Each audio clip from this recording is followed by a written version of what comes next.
right, hello everyone. My name is Kaylin Barrett, and I'm going to be talking today about Harlequin Books. These are one of the most well-known and I would argue iconic publishers in Canada, and definitely in the romance genre. But I definitely would like to hear what you think. Please let me know. Are they iconic? Are they just sort of campy and bad? Please let me know in the discussion below what you think, because I would love to hear everybody's thoughts. So I'm just going to start by getting into a brief history of Harlequin. They have a pretty long one, so I'm just going to give you sort of the SparkNotes version to give you an idea. I do think that because of their mass-produced nature, it is important to look at the business side of things because it had such a strong influence on the look of the covers and things like that, and that iconic Harlequin cover. So let's get into it. So Harlequin was founded in 1949 in Winnipeg, Manitoba by Richard Bonnycastle. They originally were just reprinting books of all genres for a Canadian market, but it was after Bonnycastle's wife noticed that romance, and especially romance by publishers Mills and Boon, were doing especially well, and that's where Harlequin was kind of born. They did eventually actually reach out to Mills and Boon in the 1950s, and then by 57 they were exclusively publishing Mills and Boon. But yes, so this is where the focus on the romance came from. So on the left there, you can see one of the first romance books that was published officially under the Harlequin name, called The Manatee. It was published in 1949, obviously.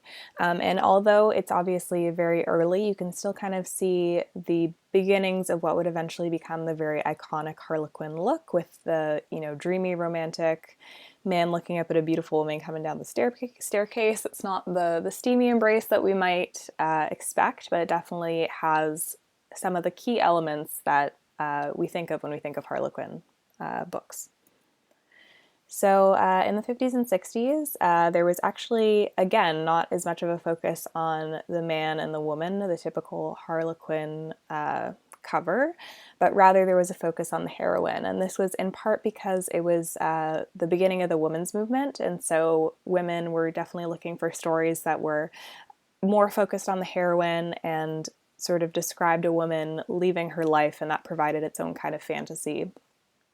This is also because Bonnycastle's wife was very, conservative, and they didn't want anything that was too risque, in case that people might get the wrong idea about the publisher. And they just wanted to keep things very chaste. So in the 1970s, this is when we start to see the beginnings of the very iconic covers that we're more used to. By this point, Harlequin had enjoyed such success with Mills and Boon that they were able to buy the company, and they had an extremely large market share and were doing very, very well with these books. And this was in part because of a man they hired named Larry Heasy. Might be pronouncing his name wrong, and he would eventually become sort of the driving force behind the look and the marketing of Harlequin. He came over from Procter & Gamble, so he was used to marketing, products as opposed to books. And he spent a considerable amount of time looking into the market for Harlequin books, which was primarily housewives between the ages of 25 and 45. And he, in his mind, these books could be marketed no differently than a box of soap or a can of beans. And, this was in part because of the work that publishers like Penguin had done back in the 30s that really made books so accessible. But a result of that transition was they went from being, a work of art to becoming a commodity. And that's definitely what Harlequin books are, more than anything, is a commodity. So this was why they did the steamier covers, because they knew their audience really well. They started putting the books in supermarkets, in packs of soap, in packs of Tampax products, things like that. And they really wanted the books to grab the attention of somebody that was, busy and sort of walking by. If you're thinking of it being in a supermarket, you really want something that's eye-catching. And this was where sort of that iconic cover came from, with the man and the woman embracing. It really did catch your eye. So we've covered that. Mark operated on the assumption that they could be a commodity. And as well, romance readers are extremely avid. They read a lot, and they're used to a certain set of codes and conventions, both in their books in the content and also in the covers. So they had Harlequin had a very strict set of rules when offering these briefs to their artists.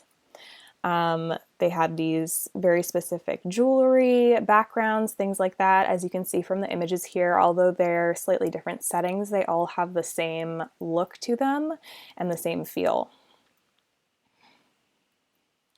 And then here we just have a few examples of different lines. So again, I'm just sort of sounding like a broken record, but although the graphic elements do shift from, these are different lines, so varying degrees of sort of sexiness, we do still just have the same oil painting that was essentially used as a template for years and years and years. And other publishers did try to copy their success. To varying degrees of their own success. This was in large part because, by 1989, they had a revenue of $325 million. So they were doing extremely well, really just sweeping the market. And I think a lot of people wanted to copy that success. So the other major shift that we see in their design is in the early 2000s. By this time, they had switched to using photography.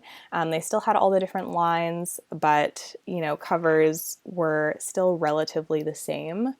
As you can see, it still has the man and the woman, the typical look. The one on the far right is from, I believe, their Christian series, so it's got a little bit more of a wholesome look to it, but it definitely still has that very cheesy, sort of kitschy, dreamy look that we associate with Harlequin books.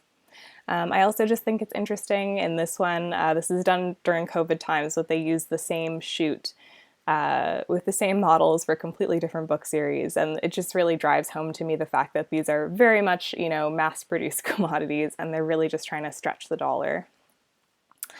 So the main difference that I notice between these, their books, although their ebooks are not too dissimilar from their mass market paperbacks, they do produce trade paperbacks, and so these are slightly higher quality, and they look more like a book you might pick up in a chapters. You can see figure 23 and 24. They just don't look as sort of cheesy as the romance novels that we might think of.